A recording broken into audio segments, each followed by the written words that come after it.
FLYE and made, just under, $70 worth of profit. I held for a little bit longer on the top, gave back some, and just continue the rest of the day. But so today's trade was on FLYE, and this is a picture perfect short squeeze pattern. And so what we often know about these moves is they happen in occurrences with psychological levels. And so let's pull up a paint here, and I'll explain what psychological levels are. And so let's say we have a little bit of a line of resistance, and then we need to get over the next line of resistance to break up through this level. And so we have psychological resistance of a whole dollar, which is 6. And then we also have more resistance at the next whole dollar, which is 7. And so what we know is that buyers and sellers trade between these levels because sellers get either more or less confident if we're above or below this. And so if we have price action here that we're breaking through this level of $6, sometimes you can get in just before the squeeze happens around this area, looking for the break through 6. And if we can hold over 6 and squeeze higher, give a little bit of a pullback here, and we can potentially look for the next breakout. And so that's exactly what ended up happening today. Today, we had a stock that went to the whole $6. I took a starter position looking for the breakthrough 6. I got filled a little bit higher than I wanted to, just around 605, and then immediately popped up to 650, $7, $8 a share. And so you can see this move here on FLYE. I cover over this setup very often. There's a completely free starter course that I go over on this site for a lot of beginner traders to get familiar with some of these patterns. And so this is a pattern that I often refer to as the curl rejection pattern, which starts off with a couple green candles before giving it most of the move back and then slowly curling before breaking out really aggressively. And so this was a picture perfect curl rejection pattern. If you can match this up both together, you can see, we pop up here, we reject, get back most of the move, and then slowly curl up for that extension.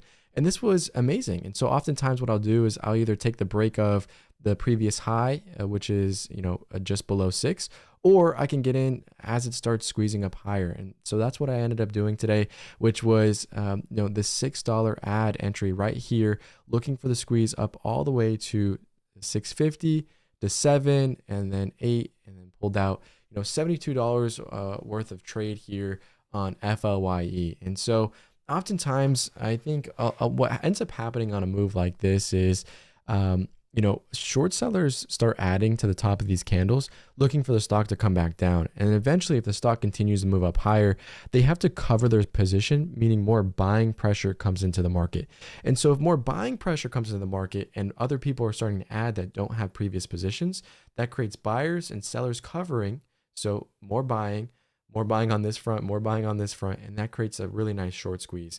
And what we did see earlier this week was an MPL squeeze, which popped up all the way to $30 a share from a low of $9. And so what I took note from missing this setup was I want to cover over this because this was a really nice setup here.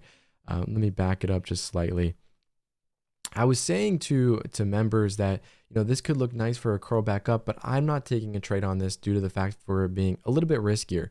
This company, previously popped up, rejected, and I was worried about it rejecting again. And so as it continued to squeeze up here, I took no position, but it squeezed from 9 to 10, and then it went from 10 to 11. It held 11 here. You can see a lot of green on the tape. And I think at this point here, shorts kind of started getting caught under the water and then immediately had to cover the position. And I saw a lot of people, take big positions on this on the short side and have to buy back their position and lost a lot of money as this continued to squeeze up higher, only for it to come back down very aggressively. And so we pop up here to 11 and you see $11 a share there. You have some green on the tape looking for the breakthrough 11. There's 11.30. Now you're looking for the squeeze up through 12 and 13.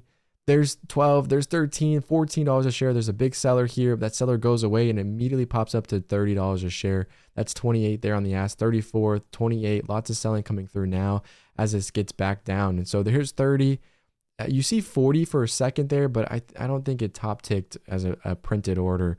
I think market makers could have just got out of the way in case this wanted to go a little bit higher.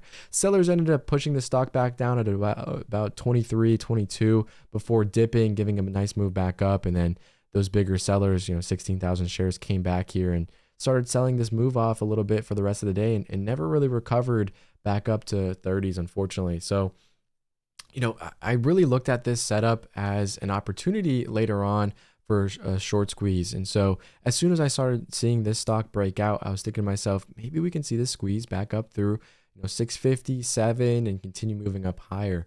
And what ended up happening was yesterday we actually traded RNAS, and RNAS had a very similar setup, but I actually lost on this. And I think the reason why I ended up losing on this trade was the fact that this stock popped up and I immediately saw a pretty large seller.